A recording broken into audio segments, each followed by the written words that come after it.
Welcome to the Soccer Coaching Podcast, brought to you in association with our friends at Soccer Coach Weekly, reflecting our shared ambition to help coaches have the most effective, enjoyable and successful coaching journey for them and their players. We hope you enjoyed this episode and thanks for listening.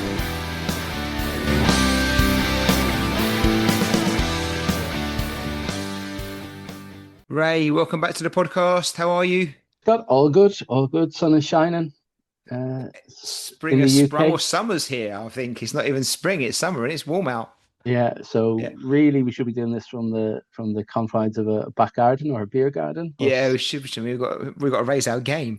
We're not expecting it, are we? You don't plan for the sun because it's such a rare commodity in England. Those who may be living in countries more used to the heat, when it gets warm in the UK, we get weather warnings, we get advice about how to look after our children when the sun shines, and there's going to be extra traffic. Yeah. Keep the dogs inside. Yeah. I think the problem in England is we're not actually geared for anything. Because we get a bit of all sorts. We're good at drizzle, but anything else we can't really do. So we can't do hot, we can't do cold, we can't do snow, we can't do leaves, we can't we can't do anything really because it's just we're not really prepared for any of it. But anyway, it's still nice to get some sunshine and the weekend as well. So we won't moan about that. Thank you so much again for giving up your time to co-host this with me and bring a little bit of professionalism and expertise to the platform. But we got a great topic, I think, and it sounds obvious, but it definitely isn't one I don't think that's discussed nearly enough. And I don't think it's even covered that much on courses, to be honest with you. I think people talk a lot about coaching and coaching players and development and that stuff, and that's great. And I've spoken about this a few times before from probably a negative perspective in many ways, and I'm going to try and not do that today, be much more constructive around it. But we are going to talk about match day, if that sounds okay. Yeah. No, and I think you might be right. I think it's kind of, I don't know, maybe we feel like it's too obvious to talk about. Like we either talk about how to win matches, like tactics and that type of thing, or we talk about, like you say, you talk about training sessions and how to improve players in A, B, or C. But I'm not sure if we really push the boundaries of what we can do on a match day, for example. So it'd be quite a different conversation maybe around game day than normal. Well, on that as well, Ray, I do think that you don't, because most people who like football watch a lot of football matches, right? Whether you're going to watch live or you watch it on telly, you watch a lot. So you think you know about matches, and and to some extent we probably do. If you add up the hours we've all spent watching games over the years, it would be scary.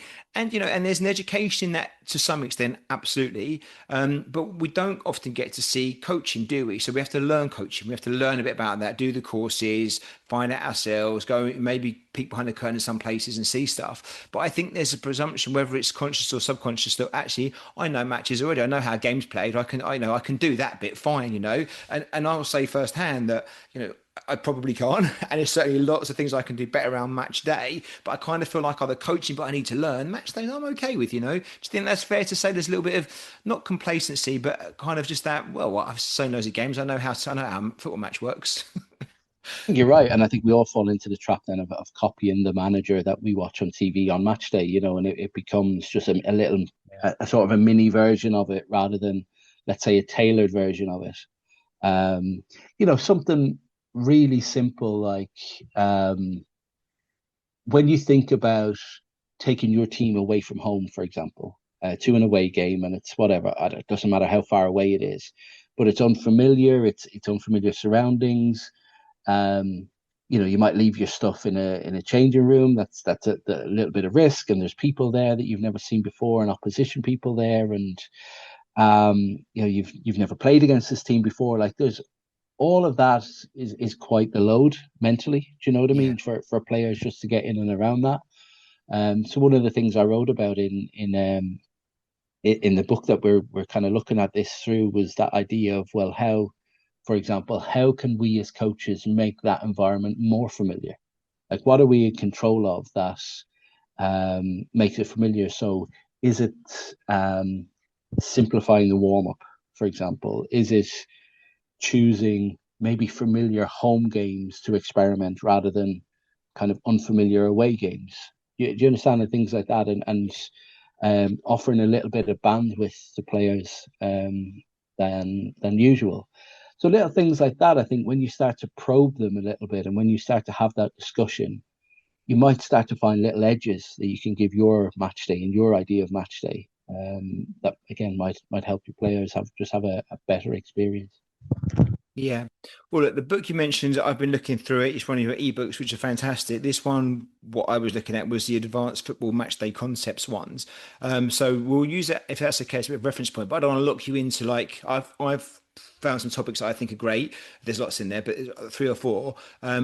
The problem is the topic's so broad that if we don't like start on some focus, so I think we will end up probably not covering anything, to be honest with you. So, but I also thought, look, it's hard because we've got coaches listening to this that are coaching under sixes, sevens, and eights, and we've got coaches doing 18s, 21s, and whatever else, and first teams, and we've got other people in between that. We've got some people coaching, in Cat One academies with higher performing players, and we've got others maybe are coaching a C team with kids that just play an hour a week that want to play a bit of fun. So I thought, like, obviously we can drift around a little bit in that space, but maybe to give it some position and to be purely selfish from my point of view, if we talk about match day really around that kind of YDP phase, so like under 14s, 15s, 16s, and I'm thinking about that because like hopefully then people can dial up and dial down a little bit around that. So if I'm coaching a younger age group, maybe that's a different level, stronger or not so strong, then maybe we take some of these things but we position it accordingly. Or if I'm coaching where it's all about results really, then I can dial it up a little bit. So do you think that will help us contextualize the conversation by focusing on that kind of age group? Yeah. Let's zoom in on that. And like you say, if people need to dial up or dial down, and look, there'll be loads of stuff that will transition through both. Even the example I just gave now, you could simplify or familiarize a match day for a foundation phase group as well as Manchester City. You know what I mean? By just being just having those considerations. So yeah, happy to do that. And then the other thing I want to say, if it's okay, just again for contextualizing our conversation, you might want to say no to this or change it a little bit. But I think it's fair we should acknowledge the fact that if we're talking about 14s, 15s, 16s, winning is not unimportant. It may even be the most important part of the least important stuff. Not the be all and end all, but it may be. I don't know. What I don't want to do is pretend that we don't want. Not the winning is not pretend, but I want to be honest. I know that when I go to a game, a weekend, I would like our team to get the positive result. The question is how far do I go to get that result? What am I going to trade off? So if this is what I want to talk about the match day experience, but having that in our mind as well, that actually we do want to get a result. So it's all right saying, play everyone equal game time and rotate positions around, all these things, which may be important. But I think we have to offset with the fact that actually we need to be competitive and ultimately, if we can, also have a result. Now, the result is maybe just part of success, may not be the only thing to do with it. Like, getting a good result may be important, but also I don't define the results as success. So I guess what I'm trying to say is getting that balance right. We can say lots of things, come in the podcast and be all fluffy about it. But I think if we can have the conversation around, okay, how do we do this stuff, but also recognize result is not unimportant. Do you think, again, is that worth having in our minds as we discuss this? You have to put it into the mix because it is in the mix. You know what I mean? And Yeah. it matters to people. And to get it's funny, I had a call earlier this morning where we were talking about the competitiveness of players. And if you want players to be competitive, which will be the thing ultimately that will improve them. So if I want to improve at something, I've got to give it my best. So part of giving it my best, there has to be something I'm giving it my best for, if that makes sense. And for kids and adults and sports people, that is very easily defined as the result of the game. But so long as the result doesn't become the thing that completely drives the whole process from the coach's point of view, Yeah. I think it's important. And I also think there's great advantages. I'm a big believer that match day, for example, should be about reminders to players rather than like a new coaching day. You know what I mean? I don't Yeah. believe that a match should be That was one of my things I've highlighted. Don't say too much. That's one a of the topics. Don't go, don't go too much into that one. That's it. That's one of the things I've got on the list to cover okay, with you. So okay.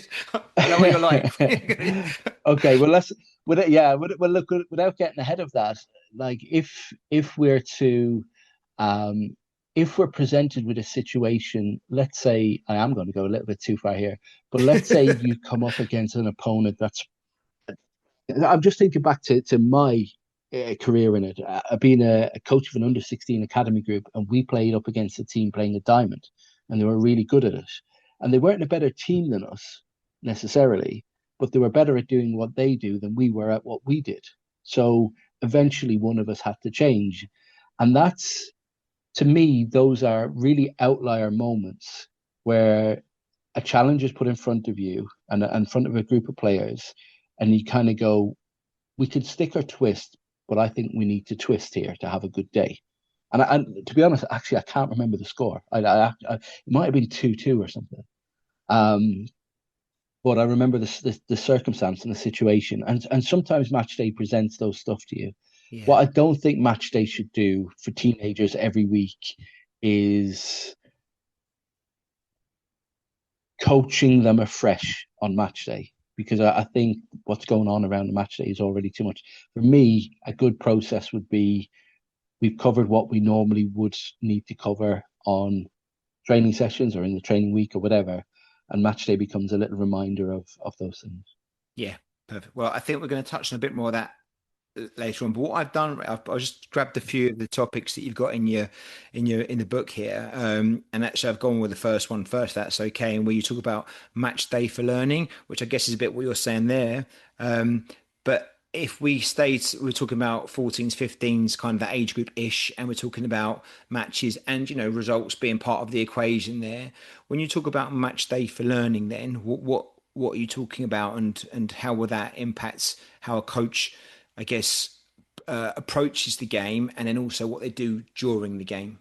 Yeah, I mean, look, the match day, I think we could look at it in a couple of different ways. We could look at match day and attach it to our training program, and it just be a part of the training program.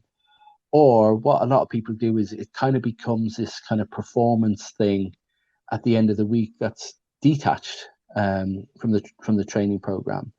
So like, when you think of any sort of program of learning, it makes sense that if you're going to focus on something in your training sessions in the week, then the match day is a really good way of dry running those type of things, right?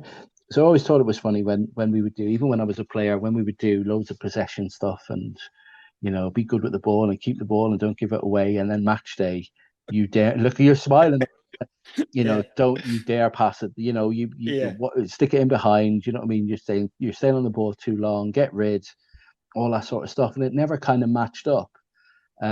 So I think as a crescendo, let's say at the end of the week, it's really a miss of us if we don't refer back to what we've been talking about and doing in training and giving players an opportunity um, to trial that out. Because if we're not doing that on game day, or we're not permitted to do those things on game day, like what happens to them? Do we just become better at those things when we train, or do we give them the bandwidth to do that on match day? And to me, I think it's a no-brainer question until probably the pressure of match day and the pressure of the result. You know what I mean? When all that loses its context, and coaches start to fear a negative result, and I'd Well, much rather, yeah. yeah, well, Collins pressure, that's it as well. But just what we do, like with the match day for learning bit, and it makes total sense what you're saying. I fully agree. One of the things that I found a struggle sometimes is, it's not like the Premier League where if you're playing, if City are playing Everton, both teams kind of know the squad that's going to come out. They both kind of know how each other plays. They know this, like all that stuff goes on, that detail stuff. Like when you're playing the Saturday or Sunday league game, the opposition, you might have played 2 weeks ago, so what's another team the next time you play them, different pitch, different everything, So you don't always know what you're going to face. So what's your recommendations or some suggestions where if we've got like a plan for the match, I'm not talking necessarily a tactical plan to beat the opposition, but something that we're working on. But for some whatever reason, what they're doing means it isn't quite working for us, and it's probably not the right test. Do you stick with it or do you change things? Because you don't throw the whole training thing out the window, but you say actually this game's not allowing us to do the stuff we wanted to do, so we'll work on something else now. I'm just because it's hard, isn't it, to really you want to link training to matches 100%, but it's not always easy to do it. great thing about the game and why we love the game so much is that it gives us everything and it has the potential to give us everything. Yeah. And it's not going to discriminate based on what your session plan said during the week. You know what I mean? Or the opponent's session plan for that matter as well. And it's kind of a nod to your training program, without veering too much into how you coach. But the more dynamic and random and game based your training program can be, the more sticky that is on a Saturday or Sunday, if Yeah. that makes sense. So the more that your training can be, we use the term game related all the time, and it's kind of, it's even funny that that's even a term, in a sense, because if It's a it's not game. game related, what is it? Yeah. Yeah. Boring.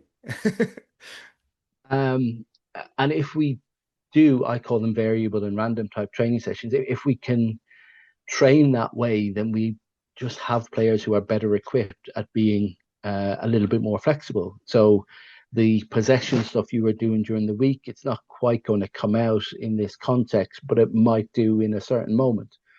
Um, what will never happen is it will never come out if you run away from it and you're afraid of it and you're just too quick.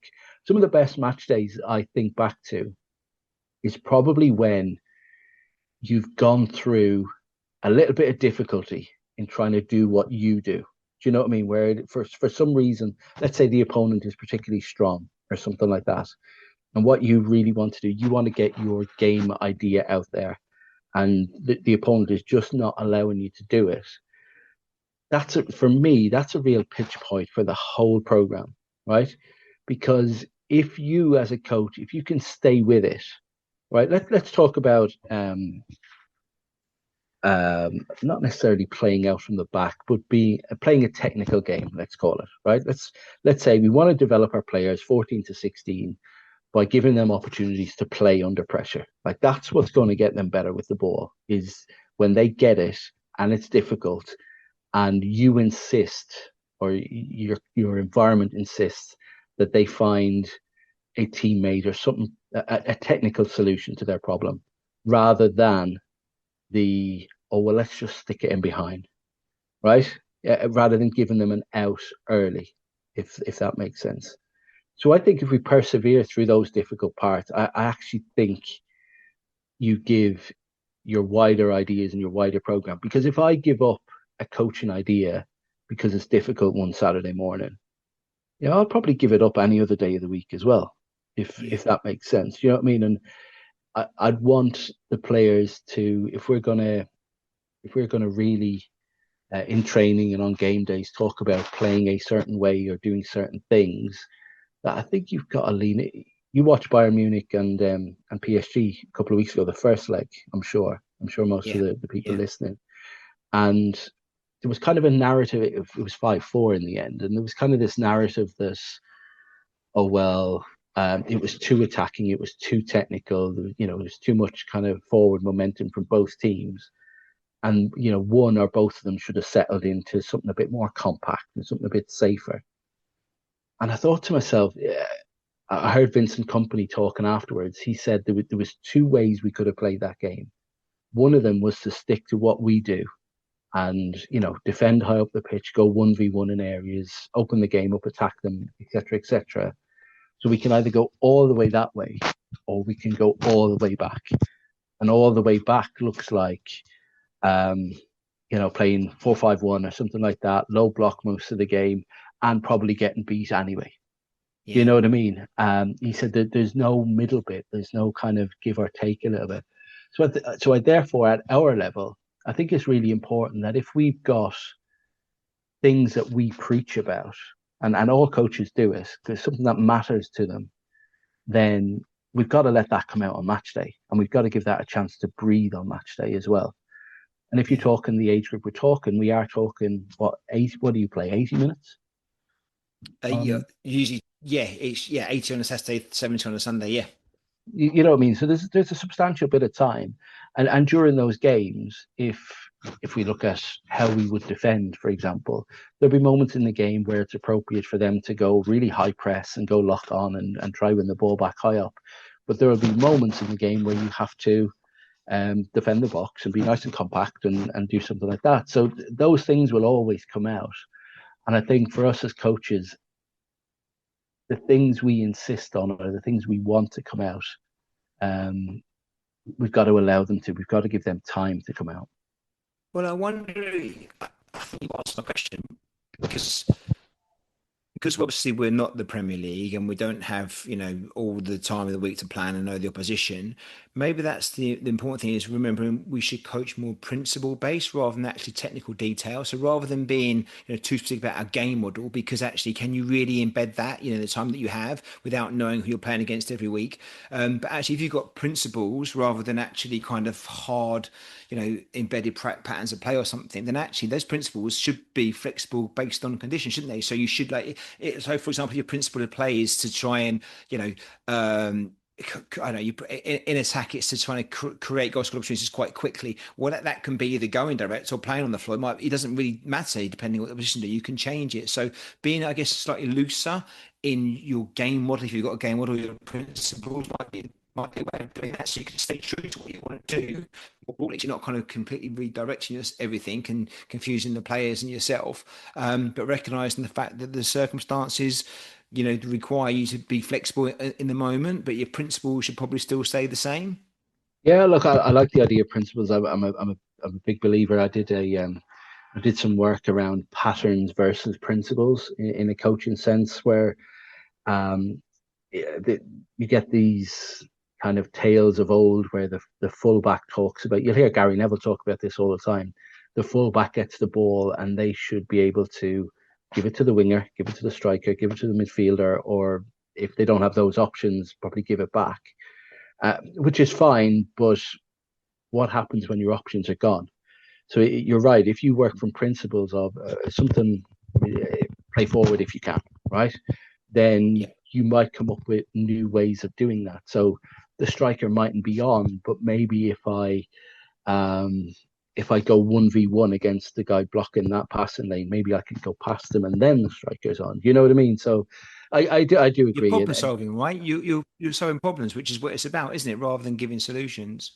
Absolutely, and it's within it's not rote, and it's within. And I guess we started this conversation with the word learning, and rote learning. So obviously, I come from a teaching background many years ago, and rote learning was in a classroom environment would be like your, I don't know, your times tables, for example. You just knew them because you repeated them.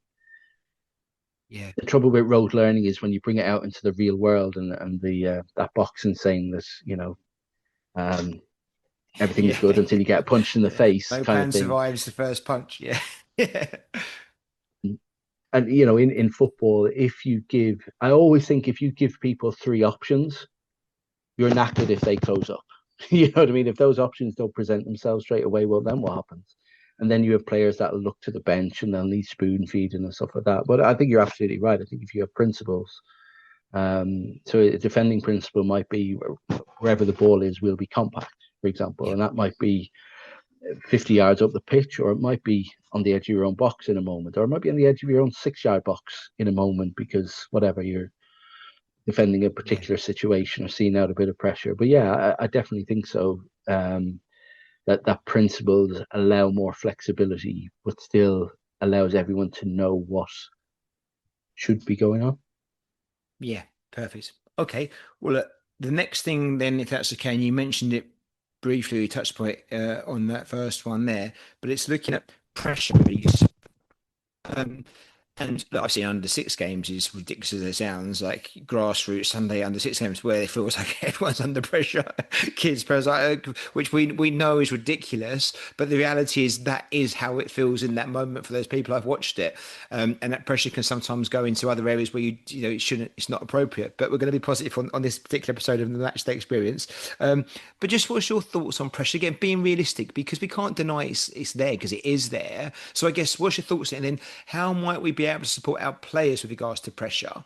And I don't just mean about asking us to do things maybe that are challenging, like, but also just the context of the situation of, maybe playing against your league rivals or in a cup semi or final, for the players, then also then how do we as coaches probably, dare I say, better deal with the pressure? However, once maybe it sounds silly, because no one really cares, do they, about my under 14s games on Saturday, apart from me and the other team. No one else really cares about it at all. But in the moment, it can feel quite pressurized. So, what's your thoughts more broadly, and then players, and then coaches, if that's okay, Ray? I always wonder what advice a coach would give themselves. So if you went to yourself, bear with me here. If you went to yourself and said, look, on match day, I react poorly when we're under pressure. I think the advice you give yourself would be whatever about learning to control your emotions, or putting it into the context of what it is, which is, like you said, nobody really cares, right? We care so much in the moment, and it's right to, but in the overall, you spoke about the least important of the important things earlier, which I think is a lovely saying because it encapsulated right well. So there's no one undermining any of this. It's just about dealing with it. And if you as a coach can't deal with pressure, and it shows, chances are, especially with kids teams, chances are they're not going to either, because they'll probably pick up reference points from you. Um, and probably then we start to do all those things we just spoke about earlier. We start to play the game different. We start to communicate different. We probably start arguments. We probably start confrontation, even internally. Um, and it's very hard to feel like a winner in those situations, I find. You know what I Yeah. mean? Even if you do sort of succeed on the scoreboard. Um, I love the idea of pressure.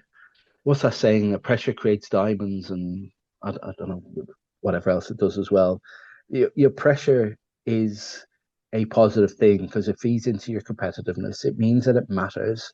We always tell players, don't we, that this should matter to you. You should feel it. It should hurt if it doesn't go well, and all that sort of stuff. So pressure can be used really, really productively.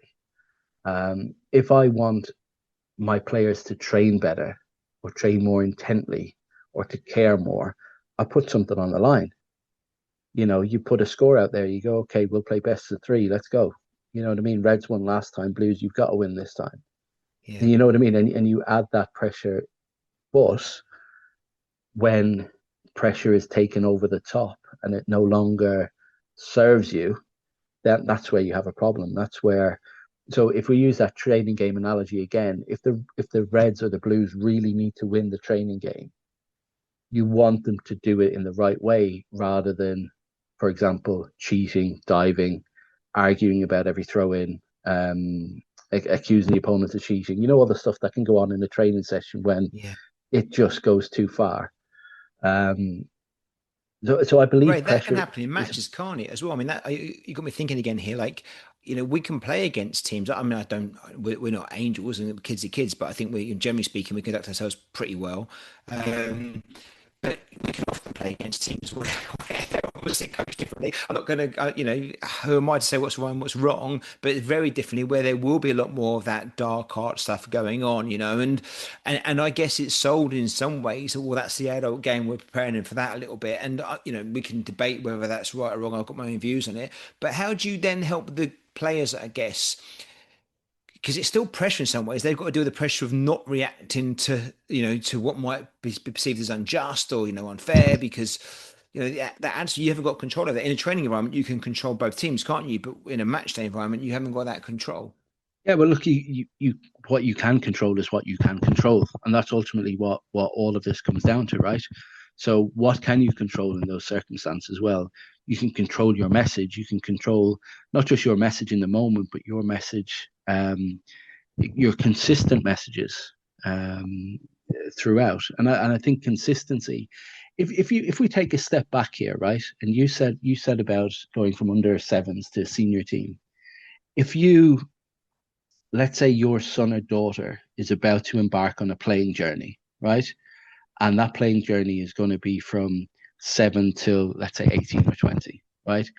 You would want them, I think, to be rounded. You would want them to experience everything on that journey, right? And that includes the coach who plays them, the coach who doesn't play them, even though it's difficult in the moment, the coach who rates them really highly and looks after them, that they love, the coach that they don't like, but they've got to learn to sort of function underneath, the coach that plays them in the wrong position.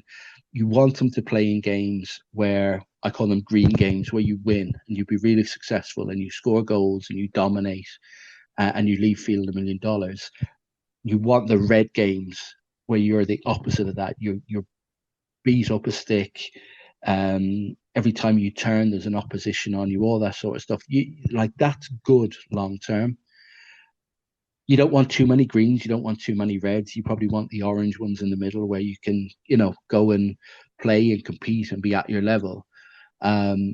So using that cross section of 15 years where you get everything in, I find it really helpful. And maybe I'm just a little bit I remember saying to one of my coaches before I was the academy manager and I was talking to him at the side of a pitch. And I said, we're the only two people here thinking long term. Everyone else is thinking about right now. Parents, players, everyone, no opposition. They're all thinking about winning this game or, getting to halftime or whatever it is. Can we be the only ones that are thinking, or can we be the ones that are thinking about that long term and making those decisions based on that? And I think that just freshens the perspective a little bit, and helps us to take those things in our stride and teach players to take those things in our stride. I hate the thought of, and I've played in really hairy environments as well. I don't think we should throw our values and our morals out to match that, because it's given someone an advantage one day, if that makes sense, Yeah. because of dark arts or an atmosphere or a neighborhood. Sometimes you've played in a certain neighborhood where you're like, oh God, Yeah. you You know, know what's coming. Yeah. yeah.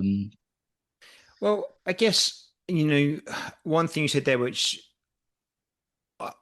I'm seeing different now, is the fact that actually, when we look about match day, it hasn't got to be an individual match, has it? We've got to recognise that it's the matches over the course of a period of time, ideally a season. So what happens on one match day, it doesn't necessarily be the same on another match day, and recognising the fact that actually a player may have a tough match for their own reasons or for what you've put on them, reasons, maybe a different position, maybe less game time, maybe something else, but actually another match might be one where they can, where something else happens that's positive. And I guess it's having that, taking that step back and just seeing the bigger picture at times and not being so focused on that moment, and recognizing the fact that even longer term development, not about 6 months, 6 years, and that it could be actually just, okay, this week compared to next week, when it will look a bit different, or the week after this match compared to the next match, and just taking a breath at times and not getting so caught up in the moment, I guess. Banking all those experiences, I think, is important, because they're the ones that, like I say, that variableness of that journey. If we plug that match day in and say, okay, it wasn't great on the pitch, but it was good for playing under pressure, or I can refer back to that the next time it's difficult, that becomes actually something positive. There was something, and this is an analogy rather than an exact kind of translation to what we're talking about. Chris Ramsey, who he's at the FA now, Chris, I think, but Chris used to be at QPR in Tottenham, and I think most people will probably know him. Chris tells a wonderful story about his fullback, and these are, I think it was an under 18 game, but his fullback struggling against a winger. And on match day, what we sort of do is we kind of, if someone's struggling 1 versus 1, we bail them out, don't we? We give them some support. The winger should drop back, or I don't know, we change positions, or we do something to affect it. His attitude was that struggle will be the best training session he has. Yeah. To struggle up against that. But there will come a point where it's too difficult. And there will come a point where, for example, getting constantly beat 1v1 ends up at a point where it's doing more harm. So for 60 minutes, it's a test. I'm at my competitive edge. I've had to deal with it. But after that, it's just one too many. And that's when he would change it. And I always thought that was interesting as part of this overall conversation, like how much do we expose players to and let them struggle, and then just catch it at the point where the struggle is too much, Yeah. Because let's face it, we have a generation of kids now and teenagers now that seek out fairness, right? And they seek out, I'm being a bit abstract here, but they seek out Um, they're taught in school to look for offense. So if people offend you, you need to tell us. And if something's not fair, you need to challenge it and all that sort of stuff. Football doesn't really work like that. Yeah. Like if you have 9 players in your training session, majority of people play 4 versus 4 plus 1 so that it's fair, don't we? What's wrong with going? Imagine you said to your group of players, oh, "We're going to play 4 versus 5."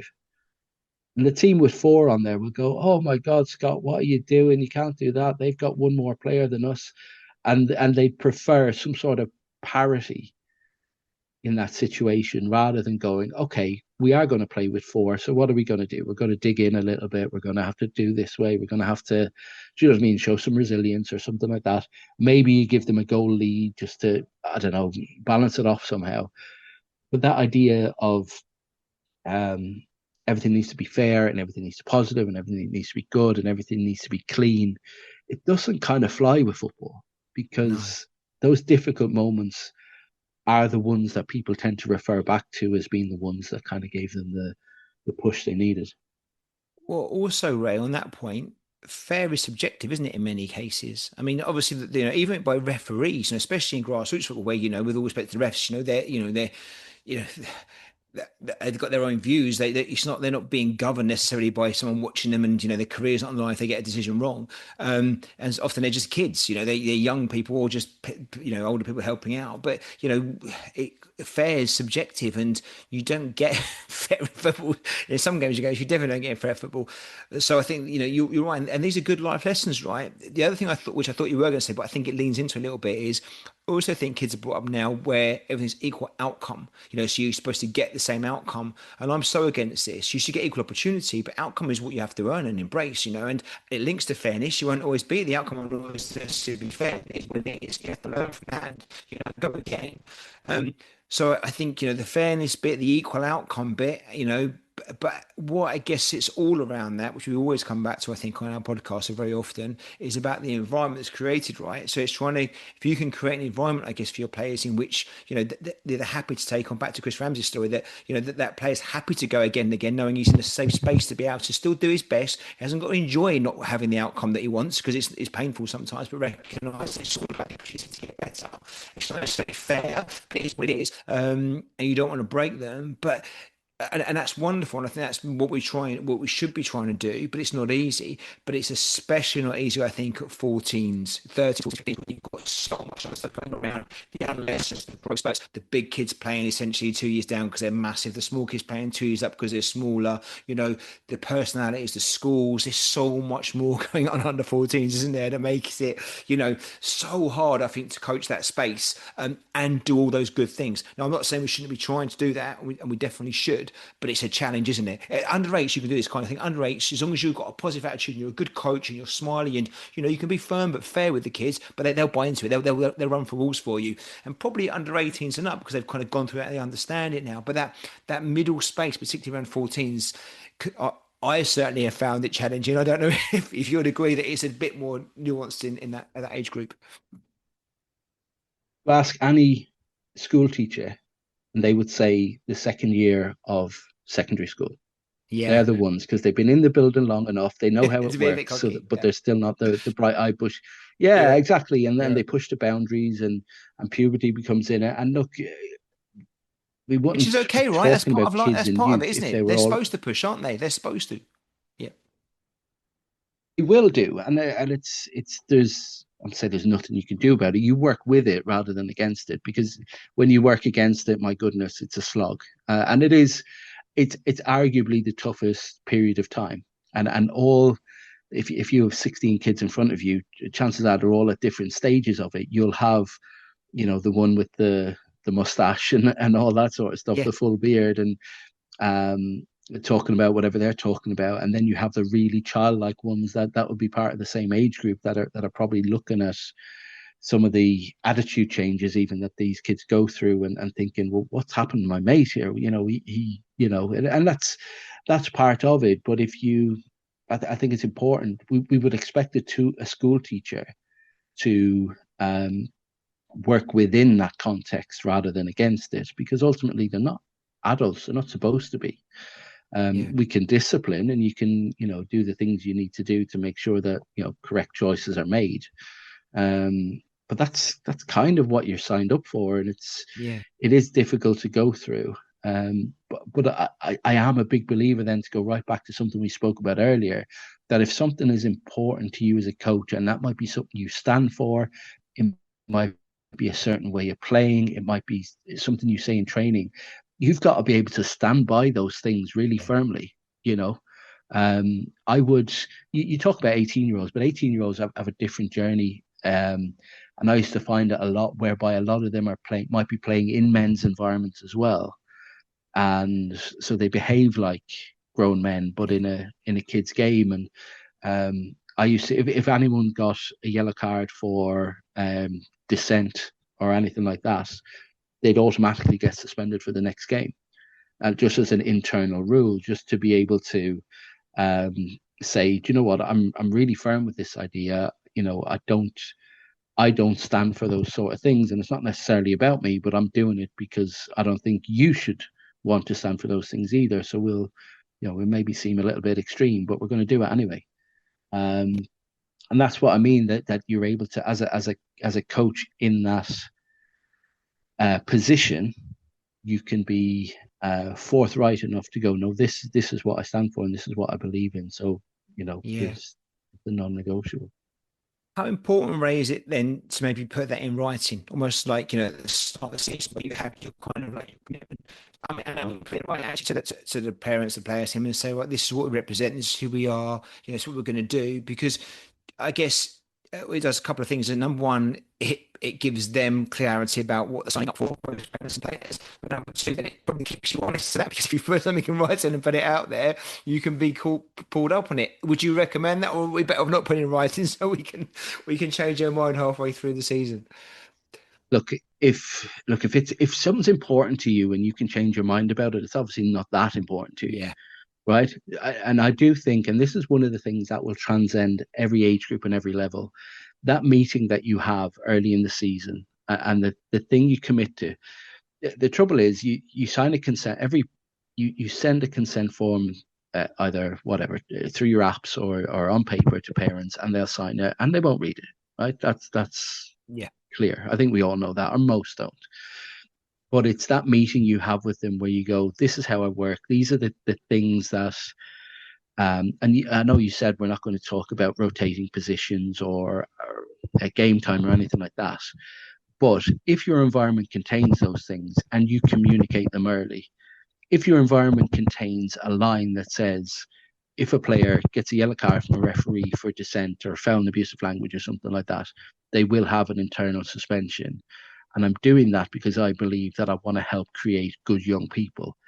Not a single parent in the world will push back on that. I don't think. absolutely. Okay. Maybe there are some, but in the cold light of day, I think they'd all sign that, no problem, right? At least And they know, Ray, what they're signing up for, don't they? Either way, you've done the right thing, because you made it clear from the outset. It's not a surprise afterwards. yeah, and forget about whether they sign up to it or not. It's up to you then to carry it out, You staying true because to it. when your best player does it, or your skipper, or your only left back, or your best striker, or whatever it happens to be, when they do it, right, And and it's a you go, semi-final of the next game. yeah, Yeah, yeah, yeah, yeah. but like that, Well, we'll hide but that bit. these are Yeah. and like, it will undermine everything you do from then on, because Mm, you yeah. can't be trusted to even stick by something that you created. And those pinch points are vital, because if we zoom in on that game, this will sound familiar to about 10 or 15 minutes ago. If we zoom in on that one game, that's a really important decision, right?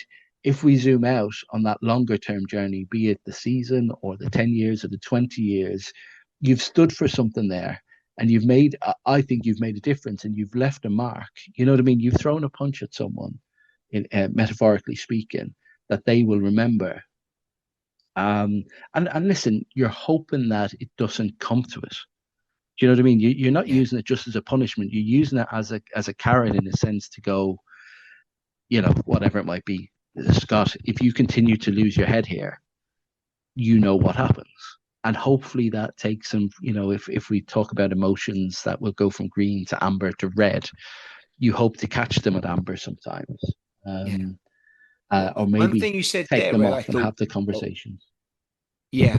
What I liked about what you said in your explanation about the whole kind of yellow card and dissent thing is you also explained the reason why. So it wasn't a case of right in this club, if you get dissent, you're getting the yellow card. You get a yellow card, you're not playing next game. You put the why behind it, so these people understand where it's coming from. Which I think that sometimes as coaches and in life, I don't know, it's always kind of, why do we? And again, people haven't got to agree with it, but I think once people understand where you're coming from a little bit with some of the decisions, it makes it more you get more buy-in, or at least they understand what your angle is and your philosophy, and maybe again what you're trying to create. So adding that why, not to justify it, but just to people understand why you've got it in place. I think that's the important part. Yeah, totally. And I think once you do have the why with it, I think most of the things that we would preach are quite understandable. So if you talk about game time, for example, sharing game time as being something that's beneficial for the group and a team spirit and everyone's individual development and all that sort of stuff, it stands really quite firm. You know what I mean?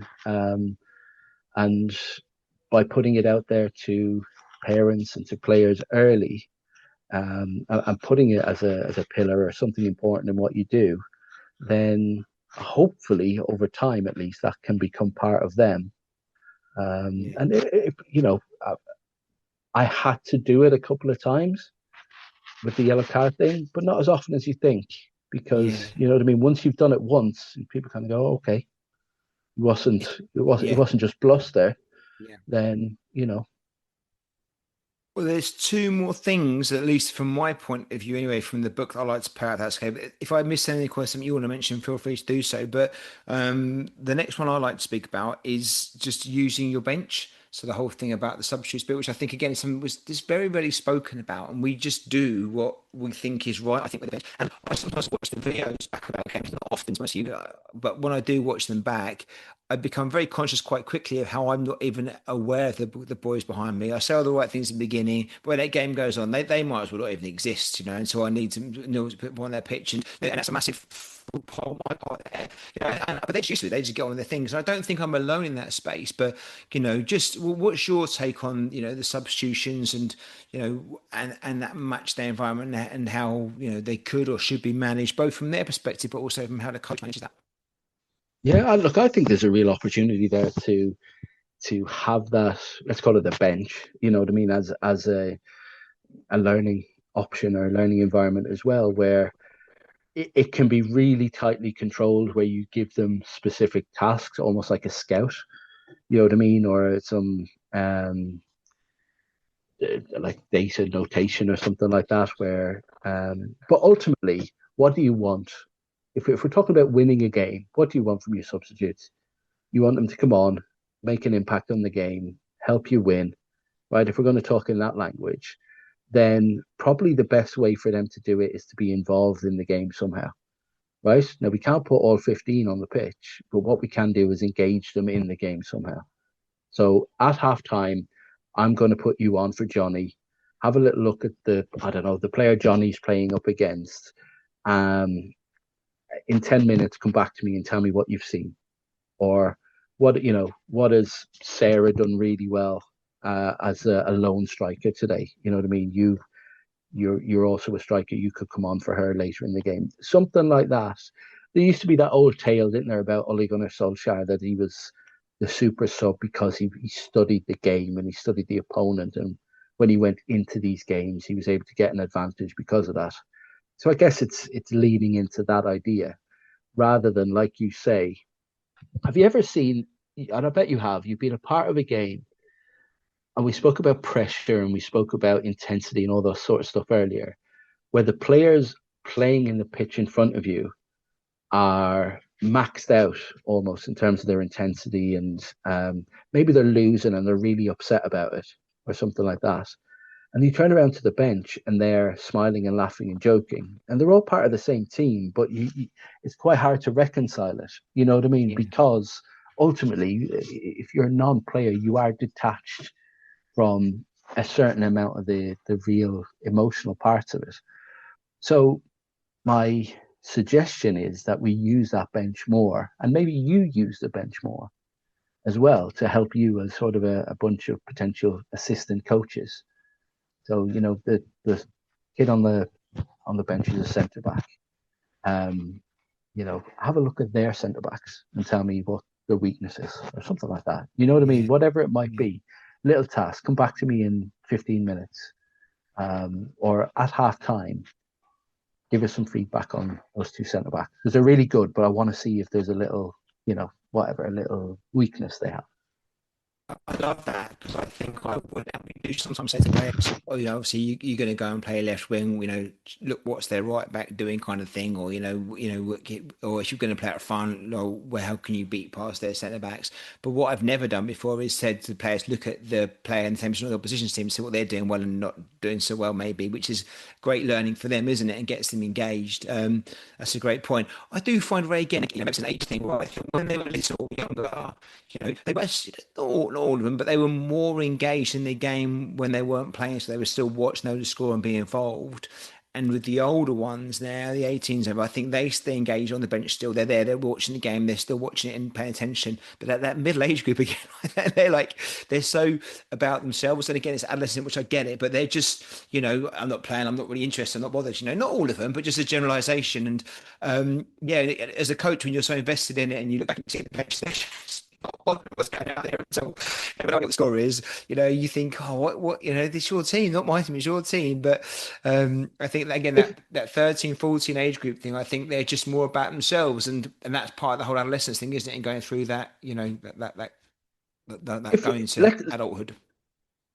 let's zoom out on this then as well, right? So if we talk about a specific match day where we're using our bench to do some notational analysis, tell us about the goalkeeper, do some whatever scouting of the opposition, whatever you want to call it.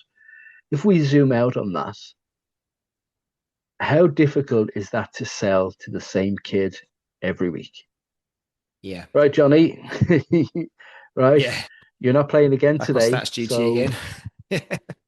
you know what I mean? And I think it's, you know, I do think it probably, if anything, we've landed on in this chat is the ability there to just zoom out and just say, well, within the context, you said it earlier, within the context of one match, all this sounds good.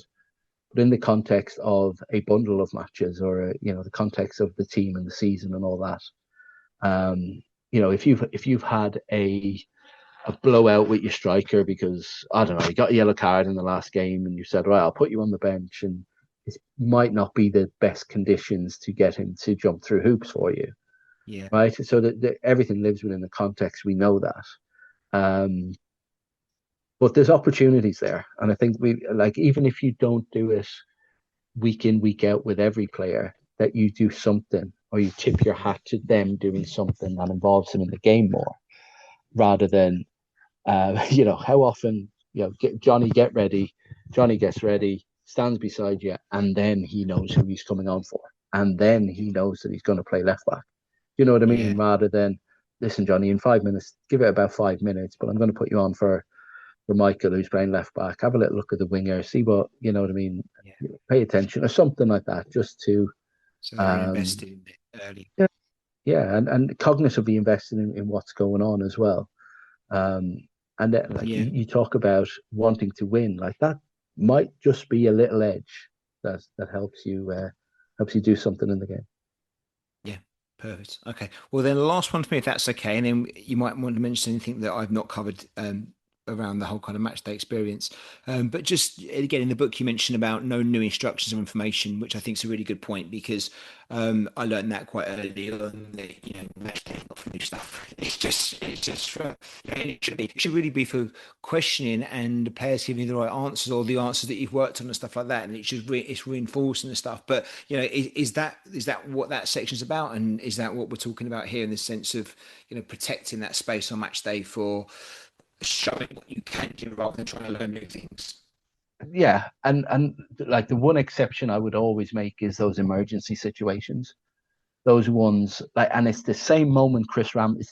It's totally different in detail, but it's the same idea that Chris Ramsey will um will only intervene when it's going pear-shaped, right? So if you come across an emergency situation on match day, an emergency situation, I mean a player sent off randomly and they've never played with 10 players before, and you might need to shuffle the formation or change something to kind of settle it all down again.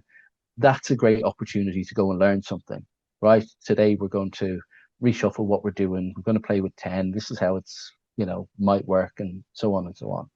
Or you're playing against that team who play a diamond and you're really struggling up against it. So those outlier emergency moments, I think, are really valuable because they stick out in the mind. Yeah. Your general humdrum games, your week in, week out stuff, like get your stuff done in training. Get your stuff done and not just in training, get your stuff done in WhatsApp groups. So this opponent is really, really strong. Do we know how to play in a, forgive the terminology, right? But do we know how to defend compactly in a low block, right? Yeah. If the answer is no, then where does that problem sit? At what point in your process does that problem sit? Are you now going to choose this moment to try shoehorn them into a low block? Or have you used a training program or a curriculum or something like that just to give you, to allow you on that match day to go, listen, they've had a lot of the ball here. They've had a lot of chances. Remember when we practiced being a compact block, that's going to be our focus today, and having those reminders rather than this new kind of block of learning on match day when the pressure is already through the roof. Like the cognitive load they're carrying is pretty heavy, so we've got to spare some bandwidth there and do our work, do our heavy lifting in our training session.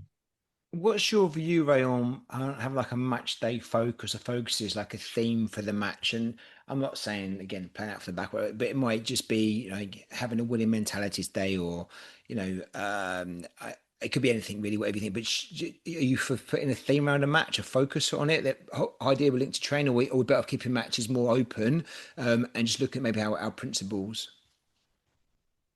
Yeah, I think if you asked however many people are listening to it, you probably get a whole heap of different answers there. I mean, most people, I think, keep them open.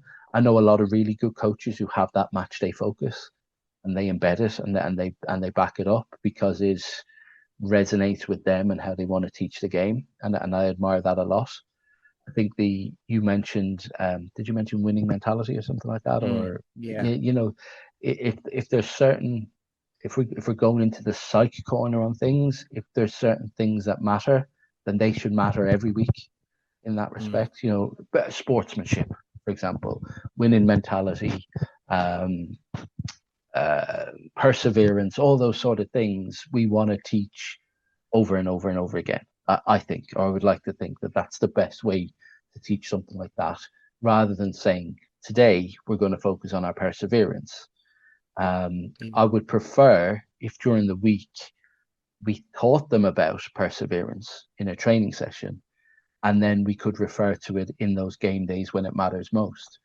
The trouble is when we train stuff and we don't bring it into the match day context, where does it go? That's what, and you don't have to be able to tell me where it goes, but it's all But that's right. the point where I think that's why you can shine a light on it. I think what you do is like, for example, like the word mentality, you might like, you want it every week, right? That's so given it's part of what you talk about all the time. But you might say, right, we always want this, but we're going to look at it a bit harder today in this game. So do all the things we want to do, but this will be a focus. So maybe the player of the match that you will choose, that will be a large part of why you choose that player to show the best winning mentality. What does it look like in practice? Blah blah blah blah blah. And then you just so you're not it's not like it's not important other weeks, but it's just a way to put a light on it. I'm preaching because it's something that we do, but I'm not saying it's right, which is why I asked the question. But also, I do think in some games it does get lost, the focus. Sometimes the focus is we stick to it and it becomes a real part of the conversation for whatever reason.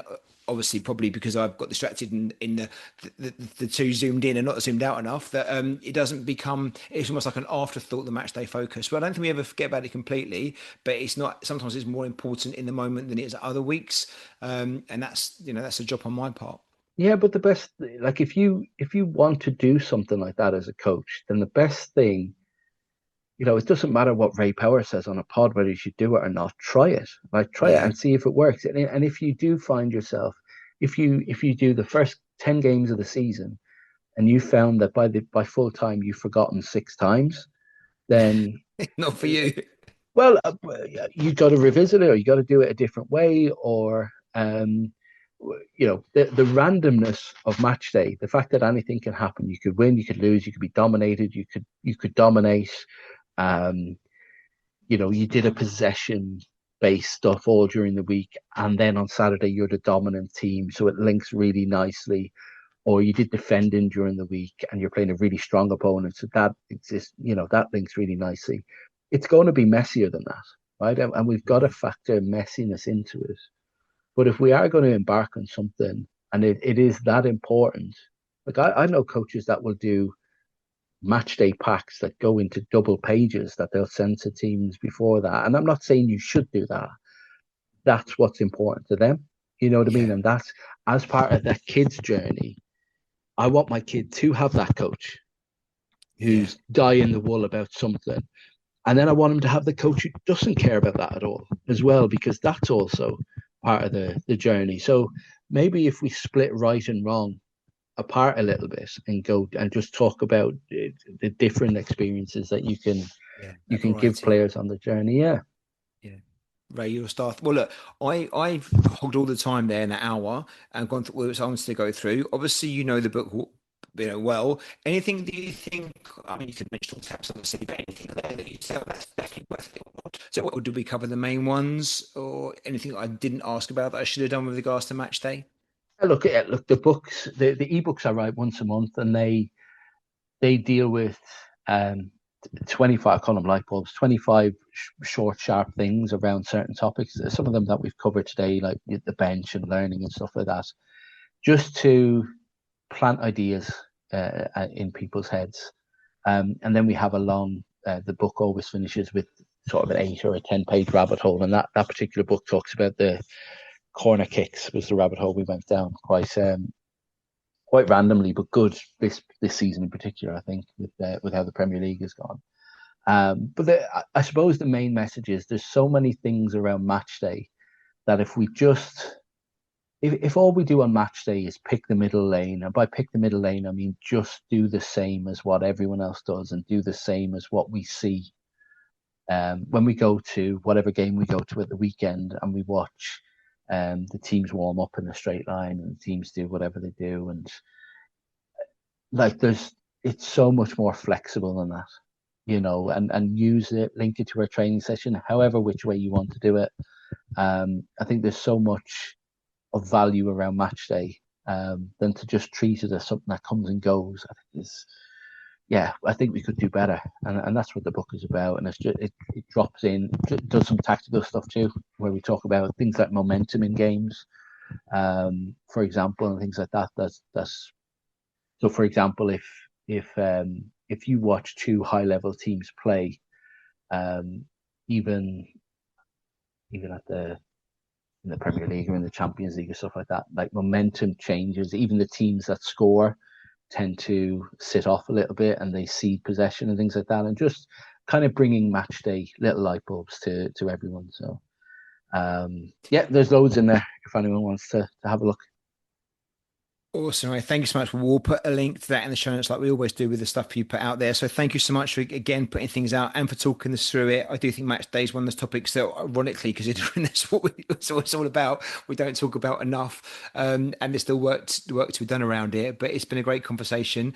And I didn't even mention Arsenal in the Premier League. So look, I've done really well, I think, for now, not to mention that. But if we win the Champions League, we'll be doing a whole 3 hour podcast just on that alone. So be prepared for that. I think you're going to be safe though. But it was you I'll mentioning corners indulge that you. was about Arsenal.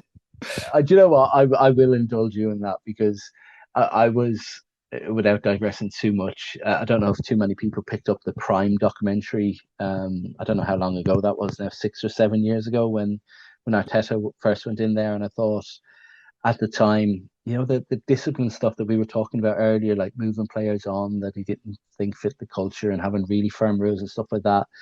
He's definitely looked at a zoom out version of what he wanted to do, and he's been able to do it. So full credit to him.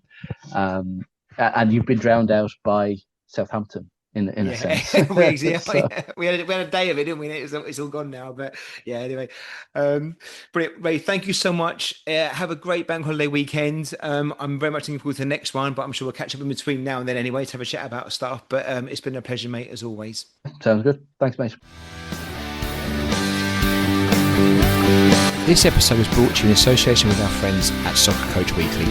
Established since 2006, Soccer Coach Weekly is a leading source of inspiration and advice for all grassroots coaches. Join thousands of youth soccer coaches just like you, saving time and effort in their goal of having the most effective, enjoyable and successful coaching journey for them and their players. Thanks for listening. I hope you enjoyed the episode.